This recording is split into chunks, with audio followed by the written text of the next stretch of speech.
सुनीता के घर जब तीसरी संतान भी एक बेटे के रूप में पैदा हुई तो ऐसा लगता था उसके पांव ही जमीन पर नहीं पड़ रहे। पूरे मोहल्ले में घी के लड्डू बंटवाए थे उसने। 3 बेटों की माँ हो, ऐसा सोचकर गर्व से सीना चौड़ा करके घूमती थी वो। खैर, देखते ही देखते 3 बच्चों का बचपन बीत गया और उसके तीनों बेटे जवान हो गए। अरे भाई सुनीता, अब तो तेरे बेटे जवान हो गए हैं, बहू लाने का समय आ गया। अब तो घर की जिम्मेदारी तीनों बहुओं को सौंप कर तू ठाठ से अपना बुढ़ापा बिताना। ठीक कहती हो तुम दीदी, इसी दिन के इंतज़ार में तो अपना जीवन बिताया है मैंने। अरे 3 लाठी है मेरे पास। मेरा बुढ़ापा तो बहुत सुकून से कटने वाला है। ऊपर वाले की बड़ी कृपा है जो उसने एक नहीं 3 बहू लाने का सौभाग्य मुझे दिया। जब तक बहुएं नहीं आई थी तब तक सुनीता को ये खुशफहमी थी कि बहू के आने के बाद उसका जीवन बहुत ही सुखमय और आनंदित हो जाएगा।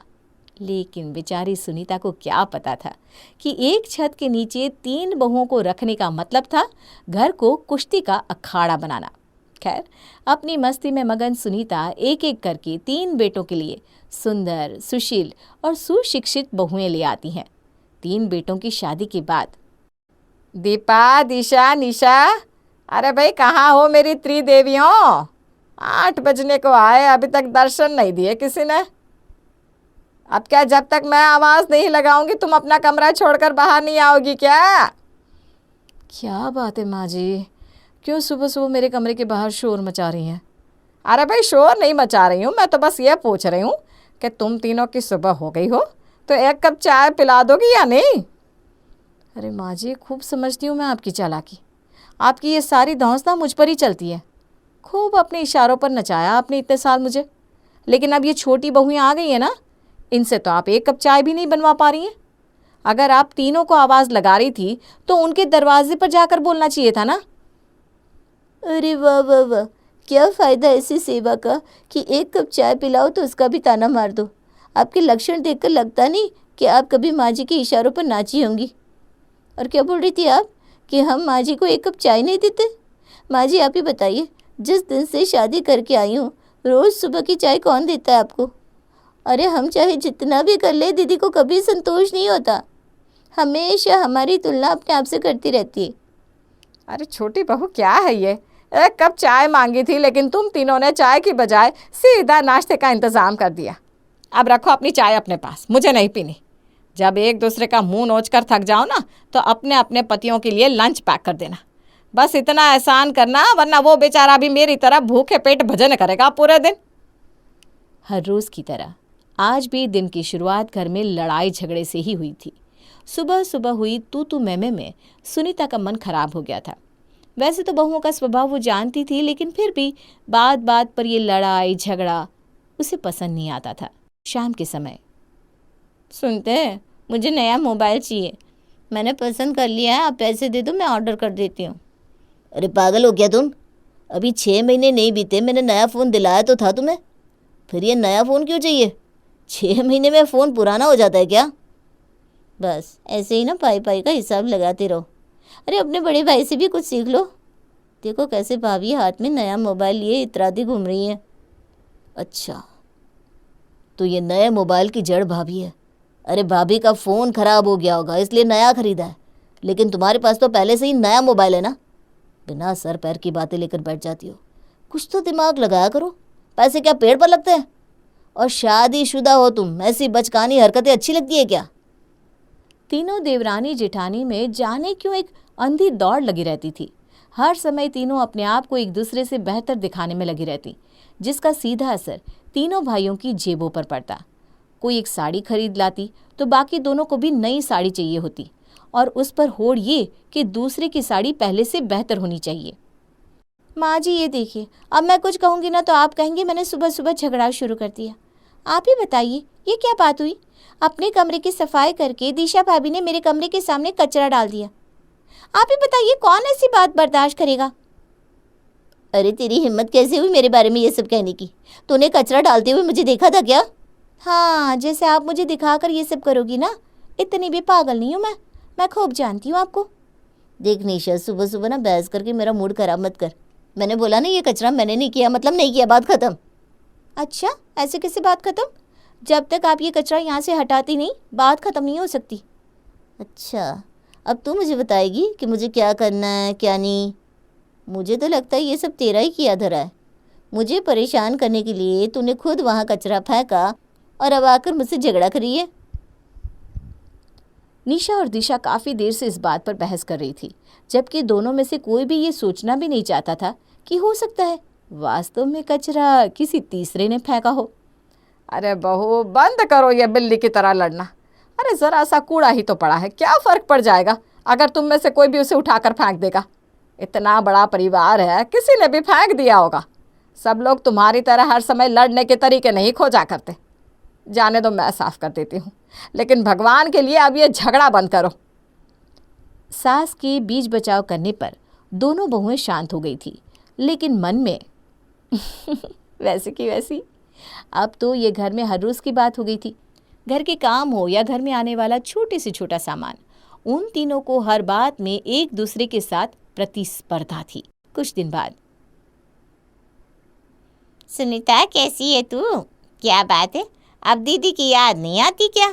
अरे दीदी आइए ना, ऐसी बात नहीं है कि आपकी याद नहीं आती है। बस आजकल ना मन कुछ उखड़ा सा रहता है, तो किसी से भी मिलने जुलने या बात करने का मन ही नहीं करता। आप बताओ कैसी हो आप? बस राम जी की कृपा है, मैं तो ठीक ठाक ही हूँ। बहुत दिन से तेरा कोई समाचार नहीं मिला था, तो मन किया तुझसे मिलने चली आऊँ। अब आ गई हूँ ना, तो 10 दिन रुक कर जाऊँगी और तेरी तीनों बहुओं से सेवा करवाऊँगी। बोल, मंजूर? अरे दीदी, बहू से क्या सेवा करानी, अभी आपकी बहन जिंदा है। आप हुक्म करिए, आपकी सेवा करने के लिए मैं हाजिर हूँ। अरे चुप कर तू। 3 बहू के होते हुए तो इस बुढ़िया की सेवा क्यों करेगी? बड़े बुजुर्गों की सेवा करते हुए बच्चे अच्छे लगते हैं। तू ज़रा बोल तो बहू को, कितनी देर हो गई मुझे आए, अभी तक चाय पानी लेकर भी नहीं आई। दिशा, दीपा, निशा, देखो तुम्हारी मौसी आई है, आकर आशीर्वाद ले लो बेटा। सास के बुलाने पर तीनों बहुएं आकर मौसी सास के पैर छूती हैं। खुश रहो बेटा, खूब आनंद से रहो।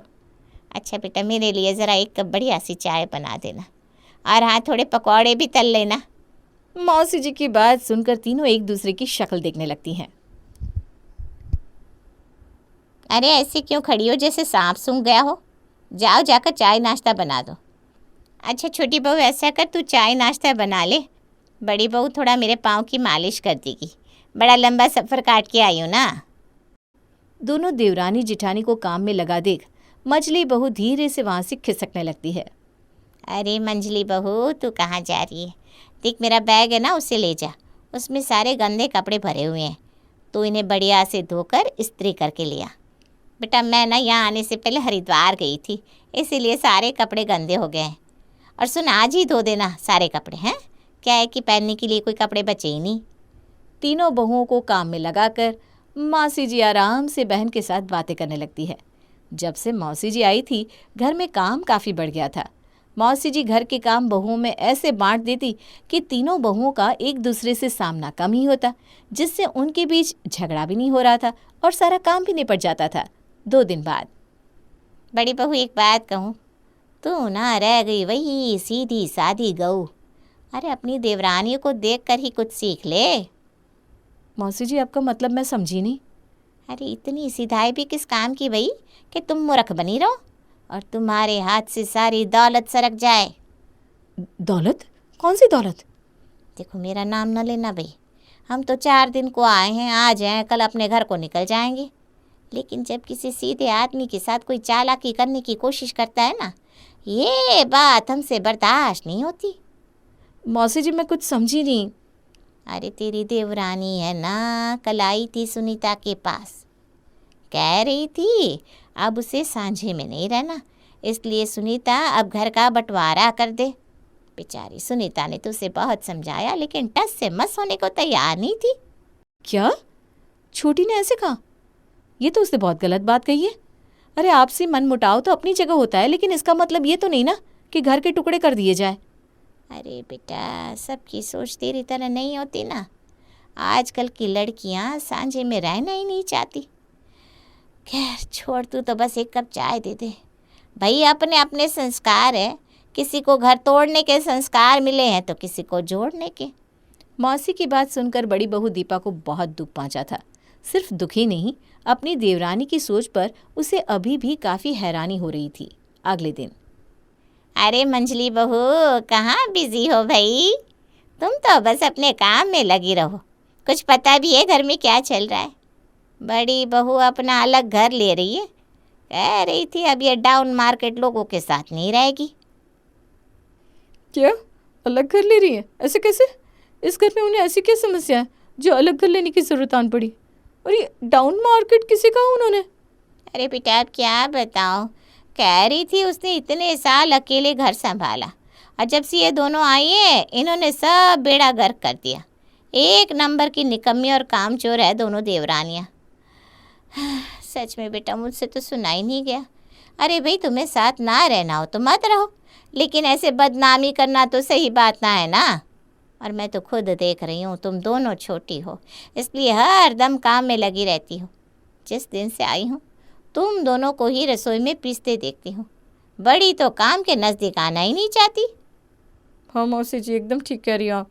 भाभी की तो आदत है हर समय चिल्ला चिल्ला के बस अपने ही काम के प्रचार करने की। फिर भी भाभी को ना इस तरह नहीं बोलना चाहिए। हम छोटे हैं तो क्या हुआ, हमारा कोई आत्मसम्मान नहीं है क्या? जिनकी जैसी सोच होती है ना बेटा, वो ऐसी ही बातें करता है। तो छोड़, मेरे लिए एक कप चाय बना दे बेटा, सर में ना बड़ा दर्द हो रहा है। अब बैठिए, मैं आपके लिए चाय लेकर आती हूँ। मौसी की कही बातों से निशा के मन में अपनी जिठानी के लिए कड़वाहट भर गई थी। ऐसा सिर्फ निशा के साथ नहीं हुआ था, बल्कि दीपा का भी यही हाल था। वो भी मन ही मन देवरानी निशा से चिढ़ी बैठी थी।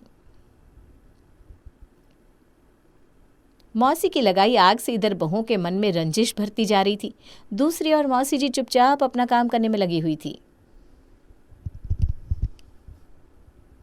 अरे दिशा बेटा आओ आओ, मैंने ही बुलवाया है तुम्हें। भाई देखो तुम्हारी तो मुंह दिखाए में मैं ज़्यादा कुछ दे नहीं पाई, सोचा तुम्हें बुलाकर अकेले में दे दूं। अरे मौसी जी, इसकी कोई ज़रूरत नहीं है, आपने मुंह दिखाई दी तो थी। और अब मैं कौन सी नई दुल्हन हूँ जो मुंह दिखाई लूँ?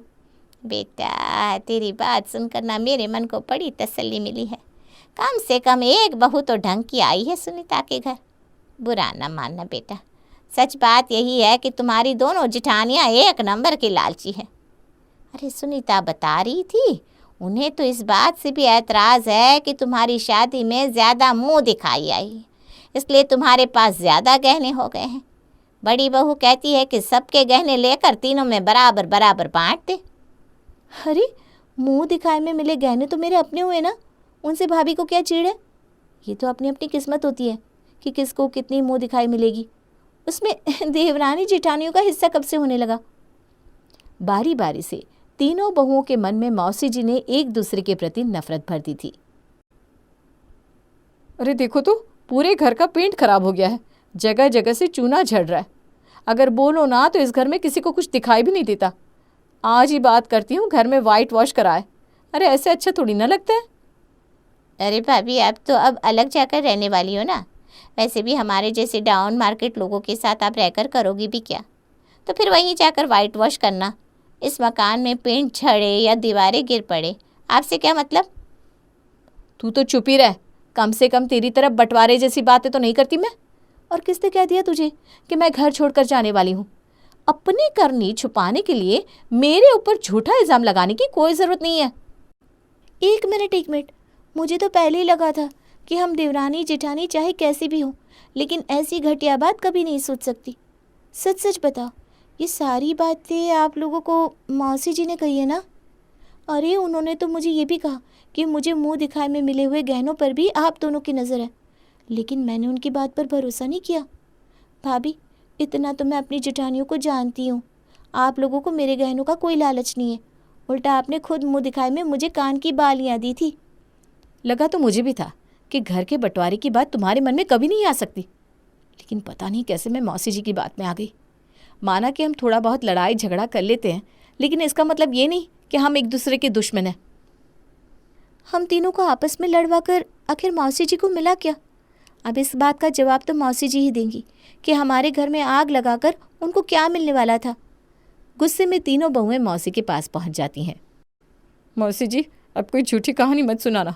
हम तीनों को पता चल चुका है कि आपने हम तीनों को झूठ बोलकर आपस में लड़वाने की कोशिश की थी। अरे क्या मिल गया आपको हम तीनों का रिश्ता खराब करके?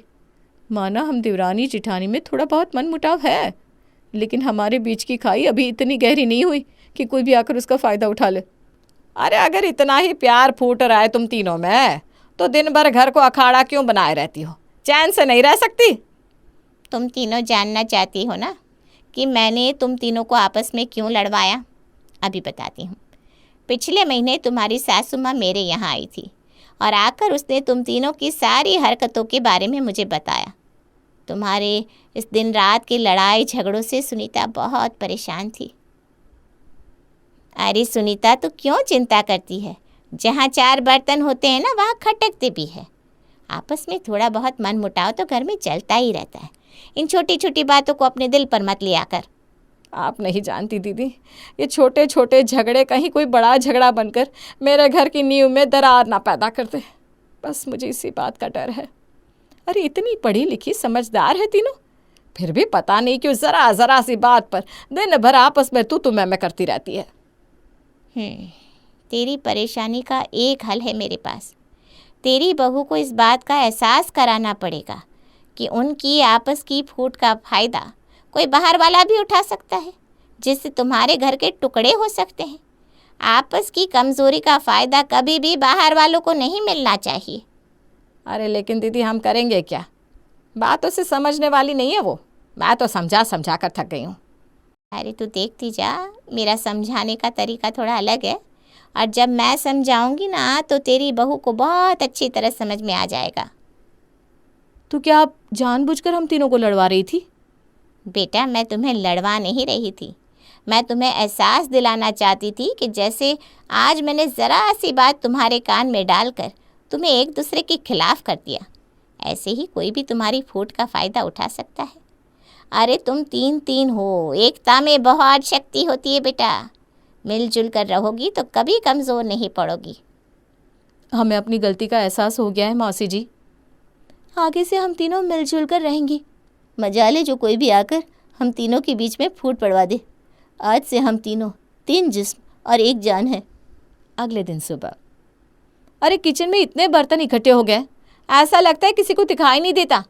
काम के समय दोनों ऐसे गायब हो जाती हैं जैसे गधे के सर से सींग। अरे भाभी, क्यों सुबह सुबह शोर मचा रही हो?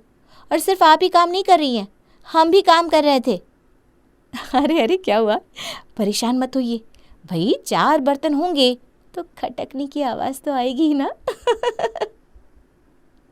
रूबीना की उम्र शादी लायक हो गई थी, लेकिन हर रिश्ता रूबीना का टूट जाता था।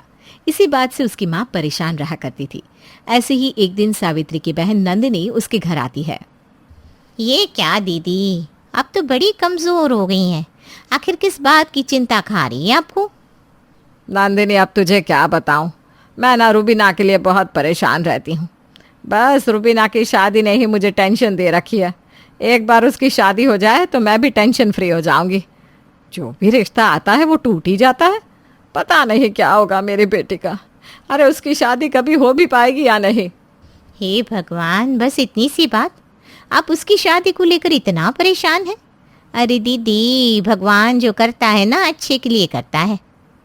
उसकी अब तक शादी नहीं हुई, क्या पता उसको कोई अच्छा सा लड़का मिल जाए जो उसको समझे, उसकी कमियों के साथ उसको अपनाए। हाँ, बिना बेवजह की टेंशन लेती रहती हैं।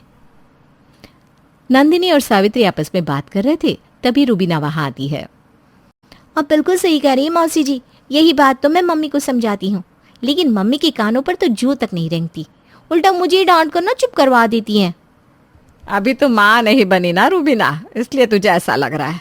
जिस दिन बच्चों की जिम्मेदारी तेरे सर आएगी ना, तब पता चलेगा तुझे। देख रही है मौसी जी आप कैसे मुझे ताने दे रही हैं? अरे अब जब मेरा रिश्ता कहीं नहीं लग रहा तो इसमें मेरी क्या गलती? घर का गर्म माहौल देखकर नंदिनी अपनी बहन को शांत करवाने के लिए बीच में बोलती है।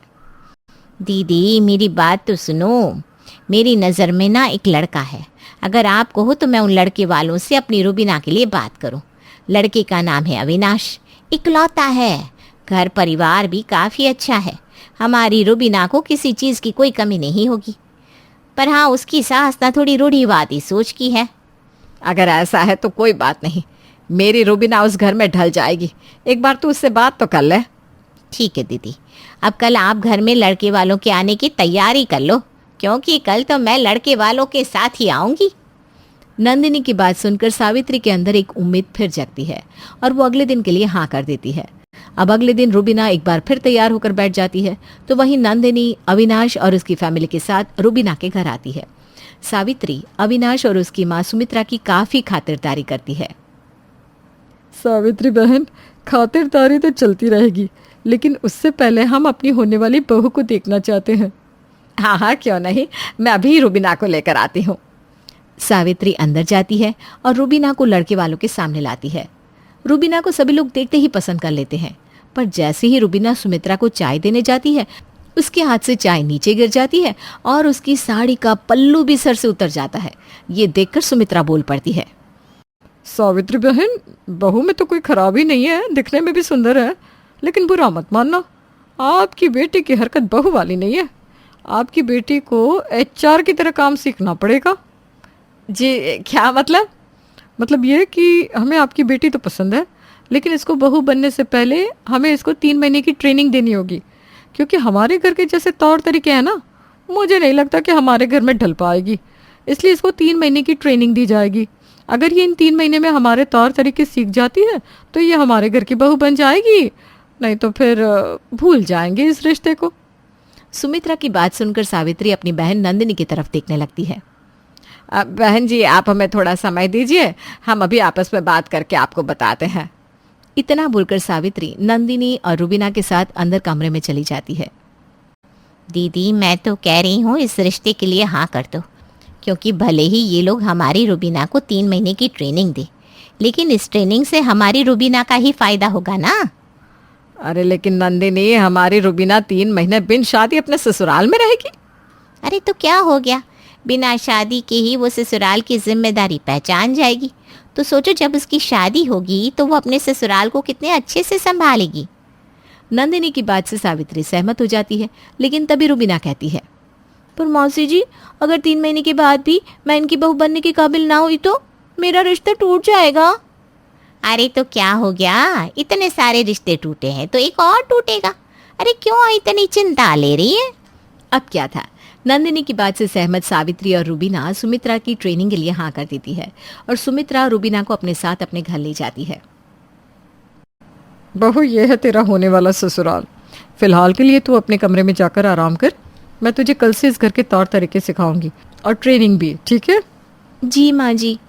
रूबीना अब अपने पति के बगल वाले कमरे में चली जाती है और अगली सुबह सुमित्रा रूबीना के कमरे के बाहर जाकर उससे कहती है, रूबीना, रूबीना, दरवाजा खोल, सुबह हो गई।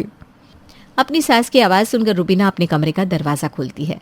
रूबीना को अभी सोकर उठता देख सुमित्रा उसे बड़े ही प्यार से कहती है, रूबीना बहू, ये तेरा ससुराल है, घर नहीं है, इसलिए तुझे 5 बजे नहा धोकर रेडी होना है, क्योंकि 5:30 बजे मैं पूजा करती हूँ और उस पूजा में मैं चाहती हूँ कि तुम भी मेरे साथ हो, इसलिए जल्दी से अब जाकर नहा लो।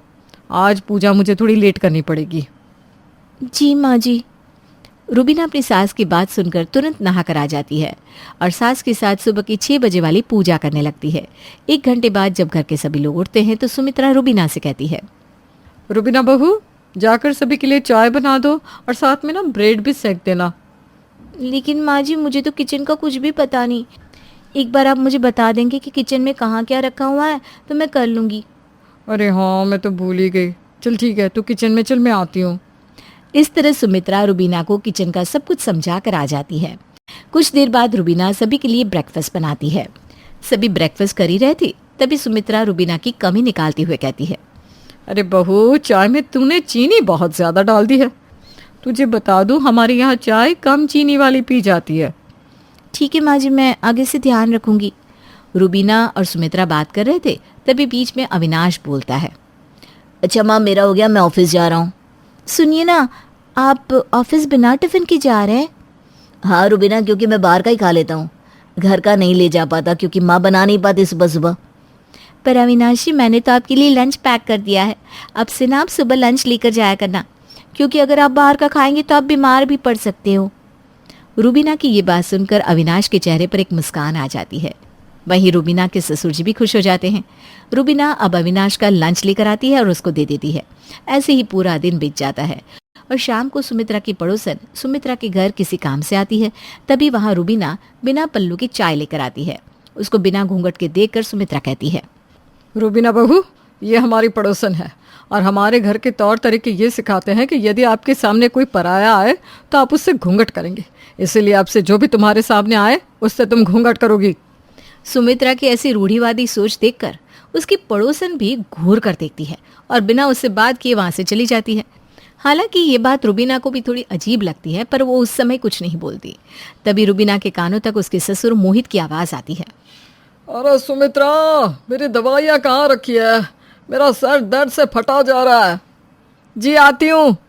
सुमित्रा मोहित के पास जाती है और उसकी दवाई देती है। दवाई खाने के बावजूद मोहित का सर दर्द ठीक नहीं होता, जिसके बाद रूबीना तेल लेकर अपने ससुर जी के पास जाती है और कहती है, पापा जी, कभी कभी ना दवाई नहीं बल्कि मसाज काम आती है। लाइए, मैं आपके सर की मसाज कर दूं। देखना 2 मिनट में आपके सर का दर्द गायब हो जाएगा। इस तरह रूबीना अपने ससुर के सर की मालिश करती है। ऐसे ही समय बीतता है और बीतते समय के साथ रूबीना घर में जल्दी उठकर अविनाश का लंच पैक करती, उसकी केयर करती, साथ ही अपने ससुर की भी देखभाल काफ़ी अच्छे से करती। लेकिन अगर उससे कोई कमी रह जाती तो वो थी सुमित्रा के तौर तरीके की। रूबीना खुद को सुमित्रा के तौर तरीके में ढाल नहीं पा रही थी और वो अक्सर कोई ना कोई गलती कर ही जाती। देखते ही देखते पूरे 3 महीने निकल जाते हैं, लेकिन रूबीना सुमित्रा के तौर तरीके पर खरी नहीं उतर पाती। क्योंकि अब पूरे 3 महीने गुजर चुके थे, इसलिए सावित्री और नंदिनी सुमित्रा के घर आते हैं, जिसके बाद सुमित्रा अपना फैसला सुनाती है। पूरे 3 महीने गुजर चुके हैं। हालांकि रूबीना बहुत अच्छी लड़की है, लेकिन वो एक बहू के तौर तरीके नहीं सीख पाई, इसलिए मैं आपकी बेटी को रिजेक्ट करती हूँ। अब आप अपनी बेटी को यहाँ से ले जा सकती हैं। सुमित्रा ने रूबीना को रिजेक्ट कर दिया था, लेकिन इन 3 महीने में रूबीना ने कहीं ना कहीं सभी के दिल में अपनी एक जगह बना ली थी। लेकिन सुमित्रा ने तो उसे रिजेक्ट कर दिया था, इसलिए अब रूबीना वहां रुक नहीं सकती थी। सावित्री और नंदिनी रूबीना को लेकर जा रहे थे, तभी अविनाश अपनी माँ से कहता है, माँ, ये आप क्या कह रही हैं? मानता हूँ रूबीना आपके तौर तरीके पर खरी नहीं उतर पाई, लेकिन वो हम लोगों की कितनी केयर करती है। आपने ये कभी देखा है? मैं कभी लंच नहीं ले जाता था, लेकिन जब से वो आई है तब से मैं लंच लेकर जाने लगा। मैं समय से उठने लगा। अविनाश सही कह रहा है। जब से रूबीना आई तब से मैं बीमार भी कम पड़ने लगा, और कहीं ना कहीं उसने तुम्हारे भी दिल में जगह तो बना ही ली है सुमित्रा। हम जानते हैं कि तुम भी उसे अपनी बहू के रूप में अपनाना चाहती हो, लेकिन वो घूंघट में नहीं रह पाती, इसलिए तुम उसे अपनी बहू नहीं मान रही हो। अरे क्या हो गया अगर उसने घूंघट नहीं लिया तो? ज़माना इतना आगे बढ़ चुका है, नहीं करवाएंगे हम उससे घूंघट। माँ, इस रिश्ते को मत तोड़ो। हाँ कर दो इस रिश्ते के लिए माँ, प्लीज़, क्योंकि मैं रूबीना से प्यार करने लगा हूँ। सुमित्रा भी रूबीना से अटैच हो चुकी थी और अपने बेटे का प्यार देखकर वो रूबीना को रोक लेती है और इस रिश्ते के लिए हाँ कर देती है। जिसके बाद कुछ ही समय में सुमित्रा बारात लेकर रूबीना के घर जाती है और उसे पूरे रीति रिवाज के साथ अपनी बहू बनाकर अपने घर ले आती है। क्या बात है बहू, क्या हुआ? अब तक खाना क्यों नहीं बना? वो मम्मी जी, आटा ख़त्म हो गया है। ओह अच्छा, कोई बात नहीं, तू आटा कर ले। जी ठीक है मम्मी जी। चलो भाई, अब हम चलते हैं, नहीं तो फिर खाने के चक्कर में लेट हो जाएगा। हाँ भैया, आपने बिल्कुल सही कहा। यश और आरव वहाँ से बिना खाए ही चले जाते हैं। देखा बहू, अब ये दोनों बिना कुछ खाए चले गए। तू इन सब बातों का पहले से ध्यान रखा करना और पहले से पूरी तैयारी किया कर। वो मम्मी जी, कल पूरा दिन हम शादी की शॉपिंग में बिजी थे ना, और पूरा दिन बस ऐसे ही निकल गया, और फिर रात को लेट आए तो रह गया। ठीक है, कोई बात नहीं, पर आगे से ध्यान रखियो। अब जाकर आटा पीस ले। ठीक है मम्मी जी। उसके बाद सुधा आटा पीसती है और सबके लिए खाना बनाती है। सुधा घर की बड़ी बहू थी और अब कुछ दिन बाद घर के छोटे बेटे यश की भी शादी होने वाली थी। इस तरह कुछ दिन बीत जाते हैं। फिर आखिर वो दिन भी आ जाता है जब घर के छोटे बेटे यश की शादी हो जाती है। आओ आओ बहू, अंदर आओ। आइए देवरानी जी, इस देसी ससुराल में आपका स्वागत है। इस तरह घर की छोटी बहू का गृह प्रवेश हो जाता है। फिर अगले दिन सुबह जब प्रीति रसोई में जाती है। अरे दीदी, ये आप क्या कर रही हैं? मैं सब्जी के लिए मसाले कूट रही हूँ। क्यों दीदी, आप कूटे हुए मसाले यूज़ नहीं करती? मतलब वो पैकेट वाले मसाले? अरे नहीं प्रीति, दरअसल हम घर पर ही मसाले तैयार करते हैं। ओह अच्छा, लाइए ना दीदी, मैं भी आपकी मदद कर देती हूँ। ठीक है, जब तक तुम हरी मिर्च और धनिया की चटनी बना लो। ओके दीदी। उसके बाद प्रीति किचन में कुछ ढूंढने लगती है। क्या हुआ प्रीति, कुछ चाहिए क्या? हाँ दीदी, मिक्सी ढूंढ रही हूँ। उसका क्या काम? अरे वो दो दो चटनी बनानी है ना, इसलिए।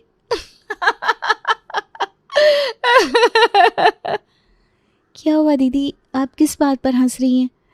मैं तुम्हारे भोलेपन पर हंस रही थी। अरे इस घर में कोई मिक्सी विक्सी नहीं है। लेकिन ऐसा क्यों दीदी? चिंता मत करो, जब मैं भी इस घर में नई नई थी ना, तब मेरे लिए भी ये सब काफ़ी नया और अजीब था। लेकिन धीरे धीरे तुम सब समझ जाओगी। दरअसल यहाँ पर सभी चीज़ हाथों से कूटी जाती है और मिक्सी वगैरह इन सभी प्रकार की मशीनों का यहाँ पर कोई इस्तेमाल नहीं होता। यही तो हमारी देसी रसोई की खासियत है। क्या? इसका मतलब मुझे कुंडी में चटनी कूटनी होगी? जी हाँ। लेकिन दीदी उसमें तो बहुत टाइम लग जाएगा। लेकिन प्रीति, हमें यहाँ पर ऐसे ही करना होता है। अच्छा ठीक है, मैं चटनी बना देती हूँ, लेकिन आप खाना बनाने के समय इतना सब ये क्यों कूट रही हैं? क्योंकि अब ये ताज़ा कूटा हुआ मसाला सब्जी में डलेगा, क्योंकि हम यहाँ पर पैकेट वाले मसालों का इस्तेमाल नहीं करते। क्या कहा? इसका मतलब हमें चटनी के साथ साथ सब्जी के लिए भी ताज़े मसाले कूटने होंगे? और अभी तो आप सिर्फ मसाले कूट रही हैं, उसके बाद आप चटनी कूटती तो उसमें तो कितना ज़्यादा टाइम लग जाता। अब देसी चीज़ों में इतनी मेहनत तो लगती है। अच्छा ये सब बातें छोड़ो प्रीति, अभी बहुत काम बचा है, तुम जल्दी से चटनी बनाओ। बस फिर प्रीति मिर्च की चटनी बनाना शुरू करती है। चटनी बनाते वक्त थोड़ी सी मिर्ची उछलकर प्रीति की आंख में चली जाती है। आउच! मेरी आंखें गई। अरे प्रीति, ठीक हो ना तुम? जाओ पहले अपनी आंखें धो लो। उसके बाद प्रीति अपनी आईज वॉश करती है। ओहो, यह क्या हो रहा है? यहाँ खाना बन रहा है। वो तो मुझे भी पता है दीदी, लेकिन मेरा मतलब कुछ और था। अच्छा कोई बात नहीं, रसोई का काम अभी मैं कर लेती हूँ, तुम रहने दो। नहीं नहीं, अकेले तो आप पता नहीं कितने सालों तक लगी रहोगी, मैं भी आपकी मदद कर देती हूँ। फिर चटनी बनाते हुए मैं पहले एक दिन का फंस गई। तभी प्रीति खांसते हुए और अपनी आंखों को बचाते हुए आखिरकार चटनी बना ही देती है। भाभी अब आप ना जल्दी से बस इस सब्जी को कुकर में डालकर उबाल दो। नहीं प्रीति, सब्जी तो कढ़ाई में ही अच्छी बनती है, कुकर में ना सब्जी का वो स्वाद नहीं आता। ओहो, अब इसी कढ़ाई में बनने में कितना टाइम लगेगा? आज तो बना लिया खाना। सुधा और प्रीति दोनों मिलकर खाना बनाती है, लेकिन उन्हें खाना बनाने में बहुत ज़्यादा टाइम लग जाता है, क्योंकि आप तो जानती ही हैं कि अभी रसोई में क्या हो रहा था। खाना बनने के बाद सभी को खाना परोसा जाता है। आहा, पर खाने का तो मज़ा ही आ गया। सच में देसी खाने का अलग ही स्वाद है। हाँ, और उसे बनाने का अलग ही टॉर्चर है। वाकई बड़ा ही स्वादिष्ट खाना बनाया है। अच्छा बहू, मैं कह रही थी कि अब सर्दी भी है, तो तुम मेरे लिए कल से मक्के और बाजरे की रोटी ही बनाइयो। जी ठीक है मम्मी जी। हाँ लेकिन भाभी, मेरा तो कल पनीर खाने का मन है, तो प्लीज़ आप मेरे लिए कल पनीर की सब्जी बना देना। जी ठीक है देवर जी। फिर दिन में। दीदी बाजार चलना है? क्यों प्रीति? दीदी कल की खाने के लिए आज सभी ने इतनी फरमाइशें की है, तो उन्हें बनाने के लिए सामान की तो ज़रूरत पड़ेगी ना, तो उसके लिए बाजार तो जाना होगा। जी नहीं, हमें बाजार जाने की कोई ज़रूरत नहीं है। लेकिन मैंने किचन में सब सामान चेक कर लिया है, घर में वो सब कुछ नहीं है, और पनीर भी तो लाना होगा। घर में सब कुछ है प्रीति, तुम चिंता मत करो, तुम बस मेरे साथ चलो और काम की तैयारी करो। सुधा प्रीति को रसोई में लेकर जाती है। ये देखो दीदी, ये दूध है। हाँ, तो अब इसी का पनीर बनेगा। क्या कहा? हाँ, यूं कहे कि सारा काम हम घर पर ही कर लेते हैं। उसके बाद सुधा दूध गर्म करती है और पनीर बनाने के लिए उसमें नींबू निचोड़ देती है। अब बस मैं इसे कपड़े में छान कर थोड़ी देर रख दूंगी और हमारा पनीर तैयार हो गया। भाभी आखिर इतनी मेहनत करने की ज़रूरत क्या है, जब हमें सारा सामान रेडीमेड मिलता ही है। क्योंकि वो हाँ दीदी, आई नो, ये हमारी देसी रसोई है, लेकिन इस देसी रसोई की वजह से हमारा कितना ज़्यादा टाइम वेस्ट होता है। सुबह हमने मसाले और चटनी कूटने में ही पूरे 2 से 3 घंटे लगा दिए, उसके बाद खाना पकाने में इतना ज़्यादा टाइम लगा। अगर हम एक वक्त का खाना बनाने में ही आधा दिन लगा देंगे, तो बाकी तीनों वक्त का खाना बनाने में कितना ज़्यादा समय लगेगा। हाँ, लेकिन क्या कर सकते हैं प्रीति, इस घर में सब ऐसे ही होता है। लेकिन दीदी, क्या आपको परेशानी नहीं होती? मैं तो आज एक दिन में ही परेशान हो गई। परेशानी तो मुझे भी बहुत होती है। जब मैं शुरू शुरू में आई थी ना, तब तो मुझे कुछ समझ में नहीं आ रहा था मैं सब कैसे करूँगी और क्या ही करूँगी। मैं समझ सकती हूँ दीदी, आपको मुझसे ज़्यादा परेशानी हुई होगी। उस टाइम तो दीदी आप अकेली थी, अभी तो फिर भी मेरी मदद करने के लिए आप हो। तभी वहाँ पर कमला आ जाती है। अरे बहू, ये गप्पे शप्पे लड़ाना छोड़ो और अपने काम पर ध्यान दो। चलो, रात का खाना भी बनाना है। जी मम्मी जी, बस अभी करते हैं। अभी से? लेकिन मम्मी जी अभी तो ठीक से शाम भी नहीं हुई। बेटा क्या है ना, जब तुम डिनर बनाओगी तब तुम्हें सब समझ में आएगा। इतना कहकर कमला वहाँ से चली जाती है। तुम्हें तो पता ही है, हमें सब्जी बनाने के लिए मसाले भी कूटने हैं, तो खाना बनाने में समय तो लगेगा ना। ओह माय गॉड, मैं तो सुबह से इतना काम करके पहले ही थक चुकी हूँ। प्रीति तो पहले ही दिन इतना थक गई, लेकिन अभी तो उसके सामने और भी बहुत सारी चैलेंजेस आने वाले थे। अगले दिन सुबह, बहू तो सबके लिए आज बाजरे की खिचड़ी बना दे। ठीक है मम्मी जी।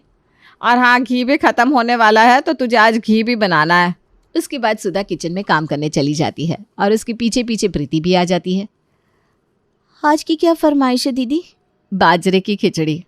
अरे वाह, चलो वो तो जल्दी बन जाएगी, है ना? अब मुझे इस इमाम दस्ते में पहले बाजरा कूटना होगा, उसके बाद खिचड़ी बनानी होगी। ओफो, यहाँ पर कभी कोई काम सिंपल तरीके से नहीं हो सकता क्या? अब तुम्हें घी बनाना नहीं आता, नहीं तो मैं ही बाजरा कूट देती। अरे दीदी, घी की तो बात ही रहने दो, एक तो इस घी से इतनी ज़्यादा स्मेल आ रही है।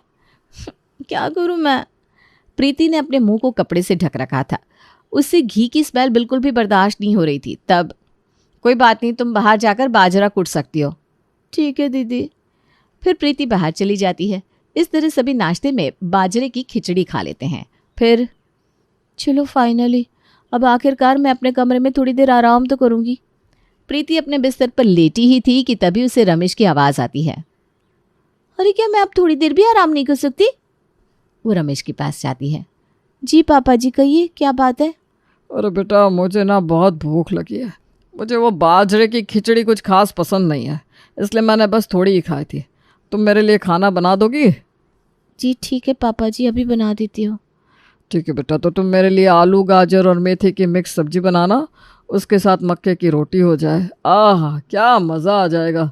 आपको तो मज़ा आ जाएगा, लेकिन हमारी तो सज़ा हो जाएगी। क्या हुआ बेटा, क्या सोच रही हो? कुछ नहीं पापा जी, अभी खाना बना कर लाती हूँ। हाँ बेटा, लेकिन ध्यान रहे कि पिछली बार की तरह मक्के की रोटी को चकले बेलन पर बनाने की ट्राई मत करना, वो हाथ से ही बनेगी। जी ठीक है। प्रीति रसोई में जाती है और खाना बनाने की तैयारी करती है। अरे इस रोटी को हाथ से बनाना भी उतना ही मुश्किल है जितना मैथ्स में ट्रिग्नोमेट्री के क्वेश्चन सॉल्व करना था। नहीं, मुझे लगता है कि मैथ्स इससे ज़्यादा आसान है। फिर प्रीति जैसे तैसे करके खाना बना कर लाती है और रमेश को देती है। वाह बहू, सच में खाना खाकर मज़ा आ गया भाई। रमेश खाना खाकर चला जाता है और प्रीति बर्तन धोने के बाद अपने कमरे में जाती है। चलो फाइनली, अब तो थोड़ी देर आराम कर ही सकती हूँ। लेकिन जैसे ही प्रीति घड़ी में देखती है तो हैरान हो जाती है। वो देखती है कि शाम के 5 बज गए हैं। ये क्या, इतना टाइम हो गया और मुझे पता भी नहीं चला। जब से इस घर में आई हूँ मेरा पूरा दिन रसोई में ही जाता है। घर की साफ सफाई भी ढंग से नहीं हो पाती, होगी भी कैसे भला? साफ सफाई के लिए टाइम ही नहीं मिलता। बस हो गया मेरा रेस्ट, अब डिनर बनाने की तैयारी करनी होगी। फिर कुछ दिन बाद, अरे दीदी, ये इतना बड़ा क्या है? क्या इसमें हम पूरे साल भर के मसाले एक साथ कूट कर रखते हैं? नहीं प्रीति, इसमें हम धान कूटते हैं। धान माने चावल, लेकिन उसे क्यों कूटना? दरअसल धान को कूटने के बाद ही चावल बनता है, इसलिए हमें धान से चावल अलग करना है। ओ दीदी, बस इसी की कसर बाकी थी। मुझे ये रसोई कम और जिम ज़्यादा लगता है, हमारी सारी कसरत यहीं हो जाती है। धान हमें कल कूटना है। शुक्र है आज तो रेस्ट मिला। नहीं, आज हम गेहूं साफ करेंगे और उसके बाद आटा पीसना है। नहीं, गेहूं को पीस कर आटा बनाना है। दीदी, इतना ज़्यादा काम करके तो मेरे सोचने और समझने की क्षमता ही खत्म होती जा रही है। कोई बात नहीं प्रीति, ऐसे हार नहीं मानते। चलो अब हम जल्दी से काम कर लेते हैं, नहीं तो रात को लेट तक लगे रहना पड़ेगा, फिर हमें सुबह जल्दी भी उठना होता है। जब घर में ही मसाले कूटने की फैक्ट्री होगी तो जल्दी तो उठना पड़ेगा ही। फिर अगले दिन जब प्रीति रसोई में काम कर रही थी, चलो अब मैं दही में रायता बना लेती हूँ। जब प्रीति दही की मटकी उठाती है तो गलती से उससे वो नीचे गिर जाती है। ओ नो, ये क्या कर दिया मैंने। शोर सुनकर कमला और सुधा भी आ जाती हैं। क्या हुआ प्रीति, ठीक तो हो ना? अरे बहू, तूने फिर से मटकी तोड़ दी। 1 महीने में तू 5 या 6 मटकी तो तोड़ ही देती है। जरा ध्यान से काम किया कर। सारी दही वेस्ट हो गई। अब जमाओ दोबारा से दही। इतना कहकर कमला वहां से चली जाती है। अब हमें दोबारा दही जमानी होगी। कोई बात नहीं प्रीति, मैं अभी कर देती हूँ। क्या हम सिंपल बर्तनों में खाना नहीं रख सकते? नहीं तो मेरे हाथ से ऐसे न जाने कितनी मासूम मटकियों का कल्याण हो जाएगा। दोनों बहुएं रसोई का इतना ज़्यादा काम करके बहुत ज़्यादा परेशान थी, लेकिन फिर भी उन्हें ये सब करना पड़ता था। वो हर रोज़ ताज़े मसाले कूटती, सब कुछ घर पर ही बनाती। इस तरह उन दोनों का पूरा दिन रसोई के कामों में ही जाता था। फिर कुछ दिन बाद, देखो 2 दिन बाद तुम्हारी दादी सास आ रही है। हमें उनकी अच्छे से खातिरदारी करनी होगी। हाँ बिल्कुल, उनकी खातिरदारी में कोई भी कसर मत छोड़ना। तुम सब उनके लिए बिल्कुल ताज़े ताज़े मसालों का बढ़िया स्वादिष्ट खाना बनाना, जिससे वो खुश हो जाए। हाँ जी, बिल्कुल सही कहा आपने। उन्हें खुश करना बहुत ज़रूरी है, लेकिन क्यों? क्योंकि उसके बाद वो अपनी सारी प्रॉपर्टी हमारे नाम कर देंगी। इसीलिए तो वो यहाँ पर आ रही है। ओहो, अच्छा अच्छा। ये खबर सुनकर सभी जोर शोर से तैयारियों में लग जाते हैं और आखिरकार वो दिन आ ही जाता है जिस दिन उनकी दादी सास घर पर आती हैं। सभी उनके पांव छूते हैं, उनका घर में स्वागत करते हैं। लीजिए दादी जी पानी। हाँ बहुला। अरे बच्चों, तुम दादी के लिए खाना बनाओ जाओ। हाँ भाई, मैं तो सफर में बहुत ज़्यादा थक गई। मुझे बहुत ज़ोर से भूख लगी है। जी दादी माँ, आप बस 2 मिनट रुकिए, हम आपके लिए स्वादिष्ट खाना बनाकर लाते हैं। उसके बाद सुधा और प्रीति दोनों किचन में जाकर खाना बनाने की तैयारी करती हैं। अरे दीदी, लाओ जल्दी से, मैं बाजरे का आटा गूंद देती हूँ। अब तो मुझे बाजरे की रोटी भी बनानी आ गई है। मैं दादी को अपने हाथ की रोटियाँ खिलाऊंगी। अरे प्रीति, तुम भूल गई, दादी माँ के दांत नहीं है, वो भला बाजरे की रोटी कैसे खा पाएंगी? अरे हाँ दीदी, आपने बिल्कुल सही कहा। चलो कोई ना, मैं जब तक मसाले कूट दूँ आप खाना बनाने की तैयारी कर लो। वाह प्रीति, आज तो तुम्हारा एक अलग ही रूप देखने को मिल रहा है। वरना तुम तो सबसे ज़्यादा परेशान होती थी मसाले कूटने में। दीदी, आपको पता ही है ना, हमें दादी माँ को नाराज़ नहीं करना। हाँ। जब भी तो मैं सोचूं आज तुम इतना ज़्यादा एनर्जेटिक क्यों फील कर रही हो। इस तरह दोनों बहुएं दादी को इम्प्रेस करने के लिए अच्छे से अच्छे तरीके से मसाले कूटती हैं और तरह तरह का खाना बना कर लाती हैं। वाह बहू, आज तो तुम दोनों ने कमाल कर दिया। इतनी जल्दी खाना भी बना कर ले आई। जी पापा जी, मैंने और प्रीति ने आज जल्दी जल्दी खाना बनाया है। हाँ जी। शाबाश बहू। लेकिन मुझे तो खाने का इंतज़ार करते हुए पूरे 5 घंटे हो गए। हाँ, नहीं तो ये बाकी दिन तो 7 से 8 घंटे में खाना बनाती है। क्या कहे? उनकी दादी सास को ये बात सुनकर काफ़ी हैरानी होती है, लेकिन उन्हें क्या पता था कि रसोई में खाना कैसे बनता है। इस तरह अगले कई दिन तक उनकी दादी सास वहाँ पर रही और उन्हें हमेशा बहुत लेट खाना मिलता था। वो बेचारी कई कई घंटों तक भूखी बैठी रहती थी। उन्होंने देखा कि ये दोनों बहुएं पूरा दिन रसोई में लगी रहती है। किस तरह वो दोनों पूरा दिन मसाले कूटती हैं, आटा पीसती हैं और न जाने क्या क्या करती है। तब एक दिन खाने का इंतज़ार करते करते दादी सास को बहुत गुस्सा आ जाता है और वो भड़क कर कहती हैं, मैं आज ही अपने घर वापस जा रही हूँ। अरे क्या बात है, आप इतना गुस्सा क्यों हो रही है? क्या हमसे कोई कमी रह गई? हाँ जी बताइए, अगर हमारी कोई गलती है तो हम उसे अभी सुधार लेंगे। अरे जहाँ पर खाना 1 घंटे में बन जाना चाहिए, वहाँ पर तुम 5 से 6 घंटे लगाते हो। माँ जी, ये देसी रसोई है ना, इसे बनाने में टाइम तो लगता ही है और इस खाने का स्वाद भी अलग ही होता है, इसलिए। अरे इतनी देर खाने का इंतज़ार करते करते आदमी बेचारा परेशानी हो जाए। एक तरफ उसकी भूख के मारे जान निकली जा रही है और तुम सिर्फ मसाले कूटने में लगी हो। आजकल इतना तो गांव में भी नहीं होता, वहाँ पर भी सब पैकेट के कूटे हुए मसाले इस्तेमाल करते हैं। चक्की पर 1 बार महीने का आटा पिसवा लेते हैं, लेकिन यहाँ तो रोज़ रोज़ अलग अलग तरह के मसाले कूटे जाते हैं। बस भाई, मैं तो परेशान हो गई, जा रही हूँ वापस। सभी दादी जी को मनाने की पूरी कोशिश करते हैं, लेकिन अब क्या फ़ायदा। दादी जी तो नाराज़ होकर वहाँ से चली जाती हैं और उनको इम्प्रेस करने की बजाय उल्टा वो सब उन्हें बहुत ज़्यादा परेशान कर देते हैं और उन्हें प्रॉपर्टी मिलने की बजाय डांट मिलती है।